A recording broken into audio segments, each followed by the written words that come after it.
700 tokoh tim pemenangan nasional Amin atau Anies Muhaimin.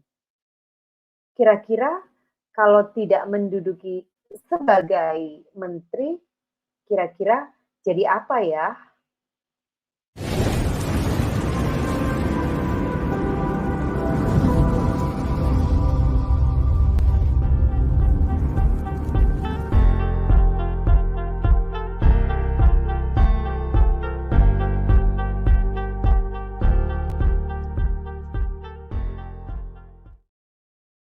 Assalamualaikum warahmatullahi wabarakatuh. Salam Om Swastiastu. Namo Buddhaya, salam kebajikan, rahayu. Jumpa lagi bersama saya Lusehan, tentunya masih di Putri Mojopahit dengan edukasi sederhana namun menggigit. Ya sahabatku yang kucintai, masih dalam konten Pilpres. Ya sahabat-sahabatku semuanya, kira-kira kalau Anies Baswedan menduduki kursi sebagai Presiden Republik Indonesia, kira-kira kalau terpilih, kalau enggak ya enggak usah dipikirkan pemirsa. Kira-kira kalau menjadi Presiden Republik Indonesia, bagaimana Anies menyusun kabinet di Indonesia? Mari kita simak videonya berikut. Jadi pertanyaan tentang bagaimana menyusun kabinet. Kalau pertanyaan Anda yang pertama itu tentang apakah pendukung nanti akan menjadi faktor yang paling berpengaruh. Dan saya sudah jawab itu. Saya tidak kemudian berdasarkan kata pendukung. Dan saya buktinya apa? Bukan apa yang akan terjadi besok. Saya sudah buktikan apa yang terjadi di Jakarta kemarin. Oke, itu sebagai evidence. Nah, bagaimana menyusun kabinet? Kabinet ini adalah sebuah keputusan politik. Tentu ada faktor politik. Yang kedua, harus ada unsur kompetensi. Mau tidak mau di situ. Kemudian yang ketiga ada unsur relevansi, kompeten tapi belum tentu relevan. Yang ketiga di situ ada unsur ketidakbermasalahan. Oke, kalau mau menyebut integriti belum tentu orang sempurna, oke, tapi tidak bermasalah. Dan itu yang menjadi kriteria. Silahkan diusulkan. Lalu bagaimana dengan kebijakan? Pakai value. Kita apa? Ideologi yang dipegang. Pemimpin itu harus memiliki ideologi yang diikuti oleh semua. Ya, bagaimana Anies menyusun kabinet jika terpilih sebagai presiden? Jawabannya seperti tadi yang kita dengar, ya seperti biasa, sangat logis, retorika yang sangat manis dan pasti dalam konteks debat patut diacungi jempol.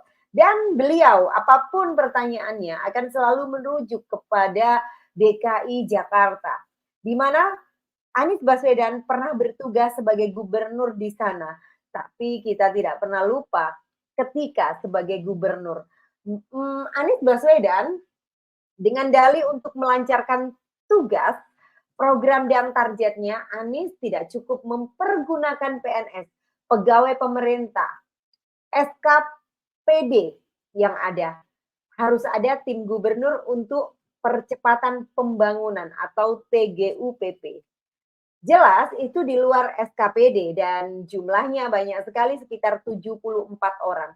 Menghabiskan anggaran untuk mereka sekitar ya miliaran rupiah pemirsa. Tapi dari 74 orang itu melihat kinerja Anies di DKI, sebenarnya mereka apa ya fungsinya? Saya lihat malah gelap ya pemirsa. Manfaatnya juga saya tidak tahu dan mereka menjadi anggota TGUPP. Pasti erat kaitannya karena bagian dari tim sukses saat Pilkada 2017 di DKI Jakarta. Anggaran banyak sekali dan habis untuk TGUPP. Tapi hasil kinerjanya mereka sulit untuk diketahui. Ya, sekarang kita akan membahas yang ke depan ke Pilpres 2024 tentunya ya pemirsa. Demikian halnya dengan penentuan kabinet ala Anies. Karena Amin mengklaim memiliki 700 tokoh yang tergabung di Timnas, tim pemenangan nasional Amin yang diketuai oleh seorang Habib yakni Muhammad Syaugi Al-Aidrus yang sebagai kapten Timnas Al-Amin. Kemungkinan besar kabinet ala Anies akan diisi oleh orang-orang yang terkait dengan tim suksesnya. Yang pasti bertolak belakang dengan kriteria susunan kabinet yang diterangkan Anies Baswedan. Karena menurut pengalaman di DKI Jakarta, 74 orang masuk sebagai anggota TGUPP yang banyak makan anggaran, tapi kita tidak tahu manfaatnya untuk pembangunan DKI Jakarta. Ya hampir sama ya nanti ya dengan 700 tim pemenangan nasional yang dimaksud sebagai tim ses. Kalau tidak menduduki posisi menteri, paling tidak akan duduk di proyek pemerintahan atau di daerah. Tapi yang tadi saya dengarkan nih pemirsa ya, di kalimat yang terakhir, seorang pemimpin harus diterima ideologinya oleh semua kalangan. Nah, sahabat-sahabatku boleh meninggalkan di kolom komentar. Anies, ya mudah-mudahan seperti itu. Tapi di belakangnya, ngeri kali pemirsa. Iya kan pemirsa? Ya kita lihat saja nanti, tapi menurut analisa saya, polanya tidak akan jauh-jauh dari sistem pembentukan TGUPP. Polanya akan mirip dengan membentuk kabinet. Nah, salam waras, sat-sat, sat-sat, tas-tas, oke, salam 3 jari. Oke, terima kasih pemirsa dan akhir kata wabillahi taufiq wal hidayah. Waridul inayah. Wassalamualaikum warahmatullahi wabarakatuh.